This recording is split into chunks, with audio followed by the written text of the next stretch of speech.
This is how bored pilot used his fighter jet to make ice cream in World War II.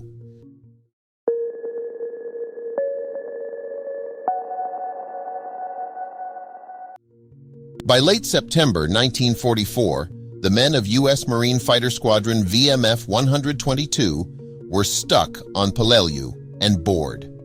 Their F-4U Corsairs were only 10 minutes flight time from Japanese-held islands, but the enemy, cut off from their supply lines, posed no aerial threat. As Squadron Commander J. Hunter Rainberg recounted in his autobiography Combat Aerial Escapades, a pilot's logbook, he told a reporter, "This dive bombing and strafing just isn't as exciting as dogfighting, but the damn Japs won't come up and fight." Rainberg, determined to raise morale on a humid tropical island with no fresh food and no refrigeration, had a plan. His maintenance crew cut the ends off an old belly-mounted drop tank, strung wire at both ends, and mounted an access panel to the side. Into this panel, secured by the wires, went a waterproof can that ordinarily stored .50 caliber bullets. And into that, the mess sergeant poured a mixture of canned milk and cocoa powder. Rainberg planned to ascend to high altitudes, where temperatures are well below freezing, and return with a gift for his men: 5 gallons of homemade chocolate ice cream. After lifting off on what he logged as an oxygen system test, Rainberg circled at 33,000 feet over Japanese-held Palau, watching anti-aircraft batteries, useless over 28,000 feet, waste irreplaceable ammunition trying to hit him. After 35 minutes of fireworks, he returned to Peleliu with a disappointing cargo. The mixture was cold but not frozen. The squadron scarfed it anyway. A failure the crew chalked up to its proximity to the hot engine.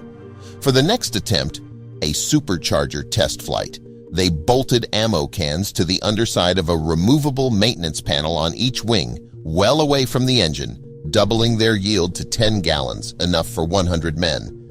This time, the mixture froze. The squadron again devoured it immediately. But the ice cream was too flaky for Rainberg's taste, so his crew modified the ammo cans with small propellers. The wind turned the propellers, which drove a screw inside the can, churning the mixture. The result, finally, was a smooth, creamy chocolate ice cream. Operation Freeze flights soon became routine, rotated between the squadron's pilots and airplanes.